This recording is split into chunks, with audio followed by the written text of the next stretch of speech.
Hello बच्चों, आज मैं आप लोगों को एक ऐसे महान पुरुष के बारे में बताने वाला हूं जिसके ऊपर पूरा भारतवर्ष गर्व करता है। पूरा भारत के हर एक नागरिक गर्व करता है। आज हम ऐसे महान पुरुष के बारे में बात करने वाले हैं जिसको राष्ट्रपिता के नाम से जाना जाता है। जिसको क्या नाम से जानता है?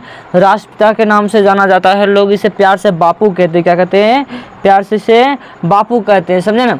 देखिए, आज हम महात्मा गांधी के बारे में पढ़ेंगे। किसके बारे में पढ़ेंगे बाबू रे? महात्मा गांधी के बारे में पढ़ेंगे। महात्मा गांधी का जन्म 2 अक्टूबर 1869 ईस्वी में 1869 ईस्वी में पोरबंदर गुजरात में हुआ था। कहाँ होता? पोरबंदर गुजरात में हुआ था। पोरबंदर गुजरात में हुआ था। इनका जन्म कहाँ होता बाबू रे? पोरबंदर गुजरात में हुआ था। समझे? इनके पिता का नाम करमचंद्र गांधी थे। इनके पिता का नाम क्या था बाबू रे?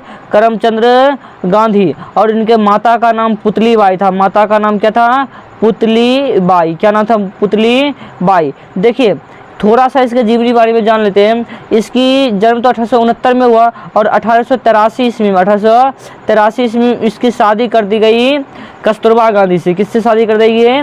कस्तूरबा गांधी से। समझे ना? और ये प्यार से कस्तूरबा गांधी को जो था ना, कस्तूरबा गांधी जो थी, प्यार से कस्तूरबा गांधी को बा कहती थी। क्या कहती है? बा शब्द से संबोधित करती है कस्तूरबा गांधी को। किस शब्द से संबोधित करती है? बा शब्द से संबोधित करते हैं। समझे ना? और थोड़ा सा इसके बारे में जान लेते हैं।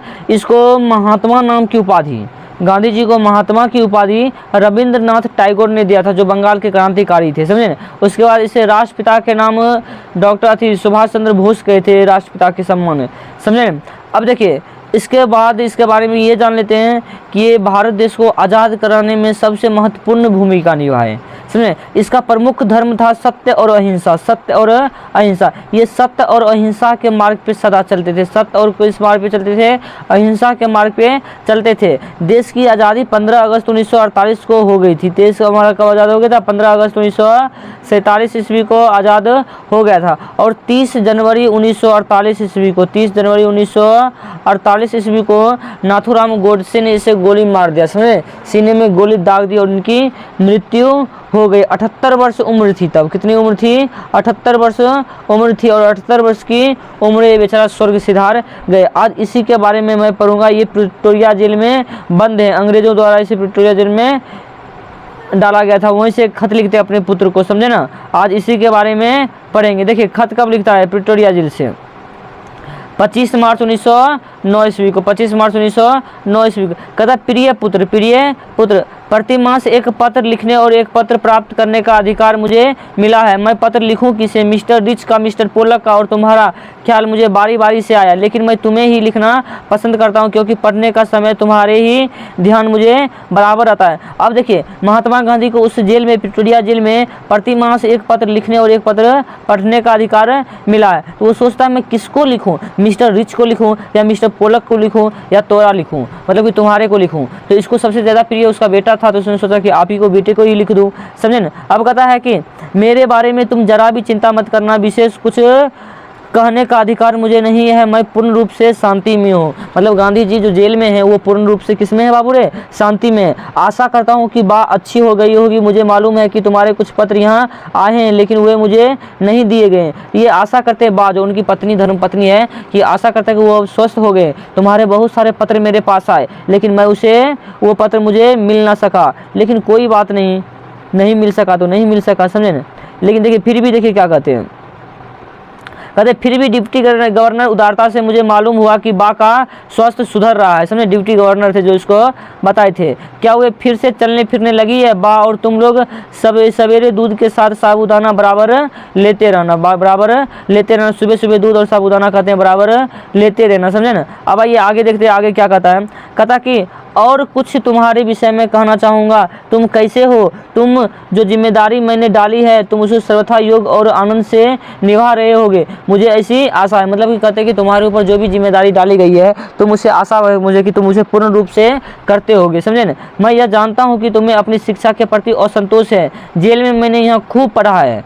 इससे मैं यह समझता हूँ कि केवल अक्षर ज्ञान ही शिक्षा का ज्ञान नहीं है। सच्ची ज्ञान तो चरित्र निर्माण और कर्तव्य का बोध है। मतलब यहाँ ये महात्मा गांधी जी हमको सिखाना चाहते हैं कि देखिए, कीड़ा या शिक्षा ज्ञानी सब कुछ नहीं होता, बल्कि चरित्र निर्माण और कर्तव्य का बोध असली शिक्षा होता है, समझे ना। अब देखिए आगे कहता कि यदि दृष्टिकोण सही है तो, यदि यह दृष्टिकोण सही है तो मेरे विचार से तो बिल्कुल ठीक है, तो तुम सच्ची शिक्षा प्राप्त कर रहे होगे। आजकल तुम्हें अपनी बीमार माँ की सेवा का अवसर मिला है, रामदास और देवदास को भी तुम संभाल रहे हो। यदि हम काम तुम अच्छी तरह से आनंद से करते हुए, तुम्हारी आधी शिक्षा तो इसी द्वार पूरी हो जाती है। अपने बेटे को कहता है कि तुम देवदास और रामदास को बहुत अच्छी तरह से ख्याल रखते होगे और तुम्हारी माँ को सेवा करने का मौका मिला है, तुम अपनी माँ को भी बहुत अच्छी से सेवा करते होगे और आनंद उठाते होगे। कहता कि उपनिषदों का एक टीका में लिखा है कि प्रथम अर्थात ब्रह्मचर्य आश्रम संन्यास आश्रम के समान है। देखिए उपनिषद के एक टीका में लिखा था ब्रह्मचर्य अर्थात संन्यास आश्रम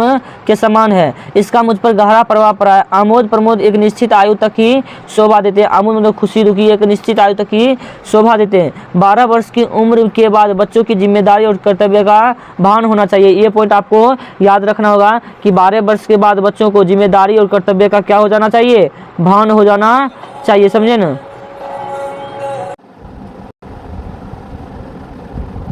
तो 12 वर्ष की उम्र तक बच्चों को जिम्मेदारी और कर्तव्य का क्या होना चाहिए, भान हो जाना चाहिए। उन्हें अपने विचार और अपने आचार और विचार में सत्य और अहिंसा के प्रयोग की चेष्टा करना चाहिए। मतलब कि महात्मा गांधी जी कहते हैं कि अपने विचार में सत्य और अहिंसा का प्रयोग करना चाहिए। यह हुए भार समझकर नहीं करे, बल्कि एक आनंद का अनुभव करते हुए, मतलब कि सत्य और अहिंसा का एक भार ना समझे बल्कि आनंद से करे। यह आनंद कृत्रिम भी नहीं होना चाहिए, सरल और स्वाभाविक होना चाहिए। मतलब कृत्रिम नहीं होना चाहिए, सरल और स्वाभाविक होना चाहिए। मैं जब तुमसे काफ़ी छोटा था तो मुझे स्वयं अपने पिताजी की सेवा करने में बहुत आनंद मिलता था। मतलब छोटे बच्चे जो होते हैं अपने पिताजी की सेवा करने में मुझसे बहुत आनंद मिलते थे। महात्मा गांधी जी को भी बहुत आनंद मिलते थे। 12 वर्ष की आयु के बाद आमोद प्रमोद का बहुत ही कम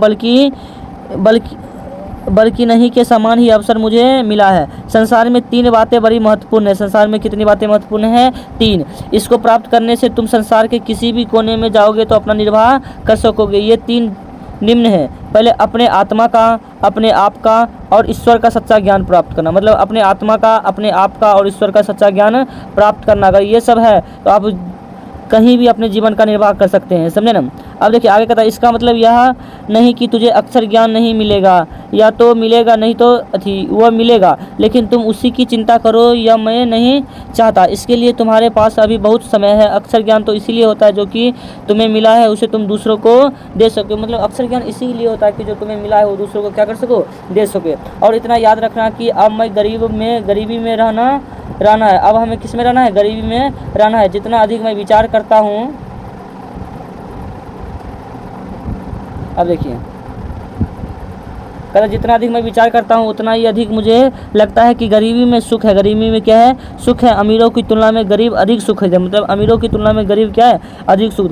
गरीब लोग तो 6-7 घंटे चैन से सो भी लेते हैं, लेकिन अमीर लोग पैसे के कारण इधर उधर हमेशा भागते रहते हैं, समझे ना। अब देखिए आगे देख लेते हैं। कहता कि खेत में घास निराने और गड्ढे खोदने में पूरा समय देना। भविष्य में हमें अपना जीवन निर्वाह इसी से करना है। मेरी इच्छा है कि अपने विचार से तुम एक योग्य किसान बनो, सभी औजारों को सदा साफ और सुव्यवस्थित रखो। मतलब महात्मा गांधी चाहते हैं अपने बेटे से कि मैं चाहता हूँ कि तुम एक किसान बनो और अपने सारे औजार को सुव्यवस्थित रखो। अक्षर ज्ञान में गणित और संस्कृत पर पूरा ध्यान देना। अक्षर ज्ञान में गणित और संस्कृत पर पूरा ध्यान देना। भविष्य में संस्कृत तुम्हारे लिए बहुत उपयोगी सिद्ध होगा। मतलब कि भविष्य में संस्कृत जो है इसके लिए क्या होगा, बहुत उपयोगी सिद्ध होगा। ये दोनों विषय बड़ी उम्र में सीखना कठिन है। संगीत में भी बराबर रुचि रखना। मतलब कि गणित, संस्कृत और संगीत में भी रुचि रखना। इसके अलावा हिंदी, गुजराती और अंग्रेजी को चुने हुए भजनों एवं कविताओं का एक संग्रह तैयार करना चाहिए। वर्ष में अंत में तुम्हें अपना यह संग्रह बहुत मूल्यवान प्रतीत होगा। काम की अधिकता से मनुष्य को घबराना नहीं चाहिए। काम की अधिकता, काम कितना ही कठिन क्यों ना हो, एक दिन हो ही जाता है। इसीलिए काम की अधिकता को देखकर कभी घबराना नहीं चाहिए और ना यही सोचना चाहिए कि यह कैसे होगा और यह पहले क्या करूं। मतलब कि कभी भी ये नहीं सोचना चाहिए ज़्यादा काम मिलने के बाद ये काम कैसे करूँगा, समझे ना। काम ऑटोमेटिक हो ही जाएगा, काम ऑटोमेटिक हो ही जाएगा। टेंशन करने की क्या बात है। अब देखिए आगे कहता है कि शांति चित्त से विचारपूर्वक तुमने ये सभी सद्गुणों को प्राप्त करने की चेष्टा तो वे तुम्हारे लिए बहुत उपयोगी होगी, मूल्यवान प्रमाणित होंगे। तुमसे मुझे यह भी आशा है कि घर के जो भी खर्च होता है उसके पैसे का हिसाब रखते हो। लेकिन महात्मा गांधी बहुत सारी इससे उम्मीद रखते हैं कि तुम संस्कृत पे ध्यान दोगे, गणित पे ध्यान दोगे, संगीत पे ध्यान दोगे, अंग्रेजी गुजराती सब भाषा पे ध्यान दोगे और घर में जो तुम्हें पैसे मिलते होंगे उसके खर्च पर भी हिसाब रखते होगे। मुझे यह भी आशा है कि तुम रोज़ शाम से नियम पूर्वक प्रार्थना करते होंगे और रविवार को श्री बेस्ट के यहाँ प्रार्थना में भी जाते होंगे। सूर्योदय से पहले उठकर प्रार्थना करना बहुत ही अच्छा है। मतलब सूर्योदय से पहले उठकर प्रार्थना करना क्या बहुत ही अच्छा है। प्रयत्न पूर्व एक निश्चित समय पर ही प्रार्थना करनी चाहिए। यह नियमितता तुम्हें अपने जीवन में आगे चलकर बड़ी सहायक सिद्ध होगी। इसका पत्र को पढ़कर अच्छी तरह समझ लेना कि बाद मुझे जवाब देना। जवाब जितना लंबा चाहो उतना लिख सकते हो। अंत में मैं प्रेम सहित एक पत्र समाप्त करता हूँ। अब आइए देखिए, पत्र दिया किसको? श्री मणिलाल गांधी। उसने बेटे मणिलाल गांधी, इनके 4 बेटे थे, मणिलाल, हीरालाल, गांधीलाल और देवदास, समझे ना, रामदास और देवदास। देखिए, इंडियन ओपिनियन फिनिक्स नेटाल है। तुम्हारा पिता मोहनदास करमचंद गांधी, यानी पिता के पत्र पुत्र के नाम के लेखक कौन है? मोहनदास करमचंद गांधी। यह वीडियो देखने के लिए धन्यवाद।